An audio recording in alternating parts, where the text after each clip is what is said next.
یعنی جہاں تک جنگی تیاریوں کا تعلق ہے میں پورے اطمینان سے یہ کہہ سکتا ہوں کہ بھارت اگر آج کوئی مہم جوئی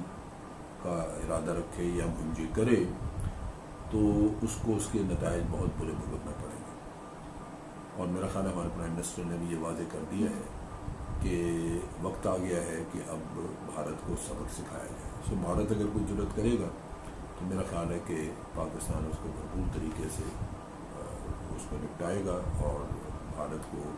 خوب نقصان اٹھانا ہوگا انشاءاللہ۔ اور سر یہ کہ 21ویں صدی ہے اور 1 کروڑ سے زائد عوام جو ہے انسان اپنے گھروں میں محصور کر دیے گئے ہیں، جبکہ جو بین الاقوامی ادارے ان کا یہی کہنا ہے، وہ ایک ہی رٹا جملہ جو ہے نا دہراتے جا رہے ہیں کہ بھارت اور پاکستان کشیدگی سے دور رہیں۔ تو پاکستان تو ہر طرح سے کوشش کر رہا ہے کہ حالات کی سنگینی وہاں تک نہ پہنچے، لیکن بھارت تو بار بار اس کی یہی ہے کہ بار بار مقبوضہ کشمیر میں جو وہ کر رہا ہے ان سب چیزوں میں، اور اس سب کی وجہ سے حالات کو کس طرف لے کے جانا چاہ رہا ہے؟ دیکھیں ویسے تو یہ اقوام عالم کو بھارت کو ہی کہنا چاہیے کہ آپ پاکستان کے ساتھ بیٹھ کے مذاکرات کریں، کیونکہ پاکستان نے تو بہت دفعہ مذاکرات کی آفر کی ہے اور کہا ہے کہ ہماری خواہش آپ مذاکرات کریں، لیکن وہ بات یہ ہے کہ یہ جو انٹرنیشنل سیاست ہے اس میں مفادات ہیں بھارت کے ساتھ، بزنس کے، کمائیوں کے، اور پھر ان چیزوں کی وجہ سے آپ کمپرومائزز کرنا شروع کر دیتے ہیں، منافقت آ جاتی ہے آپ کے رویوں میں، تو وہی چیز ہمیں بھی نظر آ رہی ہے۔ لیکن میں سمجھتا ہوں کہ جیسے تم نے ذکر کیا ابھی کہ کشمیر کی وادی میں یا کشمیر میں جو حالات ہیں وہاں پہ لوگوں کو محسوس کیا ہوا ہے گھروں میں، اور کرفیو ہے، آج پچھلے 13-14 دن سے کرفیو لگا ہوا ہے، لوگ اندر محسوس ہیں۔ بات ہے کہ گھروں میں اتنا کچھ کھانے پینے کا تو نہیں پڑا ہوتا کہ آپ باہر جانے اور پھر بھی آپ کا گزارا چلتا رہے، سو لوگوں کے لیے مسائل ہیں، مریض ہے تو علاج کرانا ہے، دوائیاں ختم ہو رہی ہیں، کھانا ختم ہو رہا ہے، تو یہ آج ایک انسانی مسئلہ اتنا بڑا بن گیا ہے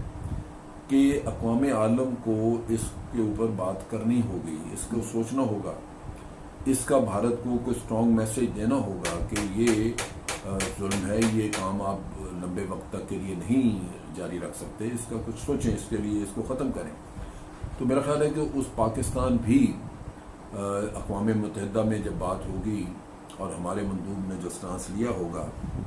وہ کوئی اس کے بارے میں نہیں ہوگا کہ 370 کر دی، یہ کر دی، ہم یہ کہہ رہے ہیں کہ بھارت نے غصب کر لیا وہ علاقہ جو کہ متنازع ہے سلامتی کونسل کی قراردادوں کے مطابق،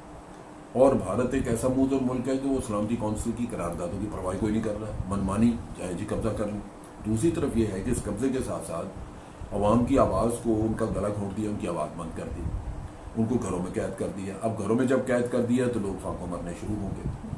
اگر آپ کرفیو اٹھاتے ہیں، وہ باہر نکل کے احتجاج کرتے ہیں تو آپ گولیاں مارنے شروع کر دیں گے۔ یہ وہ چیزیں ہیں جو ہمارے مندوب سامنے لائیں گے کہ جی اس کا حل یہ نہیں ہے کہ لوگوں کو آپ گھروں میں بند کر دیں اور پھر بند کیے رکھیں، یہ بھی حل نہیں ہے کہ آپ لوگ احتجاج کریں تو ان کے اوپر آپ گولیاں برساتے رہیں۔ حل یہ ہے کہ اقوام عالم بھارت کو کہیں کہ جناب وقت آ گیا ہے، بات چیت کریں بیٹھ کے۔ تو میرا اپنا اندازہ ہے کہ یہ آرٹیکل 370 والا قصہ نہیں، اس سے ہٹ کے بات ہوگی، اور پاکستان جو ہے وہ اس کا سٹانس یہی ہوگا کہ جو کچھ کیا جا رہا ہے وہ ظلم ہے، اور بھارت کو اس ظلم سے روکا جائے، دوسری طرف بات چیت کی طرف لایا جائے تاکہ مسئلے کا حل کیا جائے۔ تو اس لحاظ سے اگر یہ بات آتی ہے سامنے تو میں سمجھتا ہوں کہ بڑی حد تک آپ کی سفارتی کامیابی ہے۔ اچھا سر، اگر اس پہ بات کی جائے، ہمارے پارلیمنٹ میں اگر کشمیر ایشو کو جب بھی اٹھایا جاتا ہے تو انتہائی غیر سنجیدگی دیکھنے میں آتی ہے، اپوزیشن کا بھی آپ رویہ دیکھ رہے ہیں سب کچھ، تو آپ کو یہ نہیں لگتا کہ، اور دوسرا یہ کہ ہمارے وزیر صاحبان جو ہیں وہ پھر مسلم امہ کو جو ہے نا اس چیز کا قصوروار ٹھہراتے ہیں، جبکہ دیکھا جائے تو ہر ایک ایون پولیٹیکل پارٹی بھی اپنے انٹرسٹ کو لے کے سب سے پہلے وہ بات کرتے ہیں، کشمیر ایشو کو تو پارلیمنٹ میں بھی پیچھے چھوڑ دیا جاتا ہے۔ دیکھیں جہاں تک مسلم امہ کا تعلق ہے وہ تو بڑی عرصے سے انفیکٹو ہو چکی ہوئی ہے، اس کی وجہ بنیادی یہی ہے کہ مسلم امہ میں جو لیڈرز ہیں آج وہ اپنے عوام کا یا اسلام کا نہیں سوچتے، وہ بھی اپنی ذات کا، اپنی اگر حکمرانی ہے ہاتھ تو اس کو مضبوط رکھنے کا کہ کسی طرح بیٹھے رہیں سالہ سال، تو اس کے لیے وہ بڑی طاقتوں کے اعلی کار بنتے ہیں۔ سو ان کے ساتھ بھی یہ مسئلہ آ گیا کہ آج وہ مسلم امہ اندر سے ٹوٹ پھوٹ کا شکار ہے، کیونکہ مسلم امہ کے لیڈر اپنے اپنے مفادات کی روشنی میں کام کر رہے ہیں، وہ امہ کے اجتماعی مفاد کی طرف نہیں دیکھ رہے۔ دوسری طرف یہ ہے کہ جہاں تک تعلق ہے انٹرنیشنل قوتوں کا یا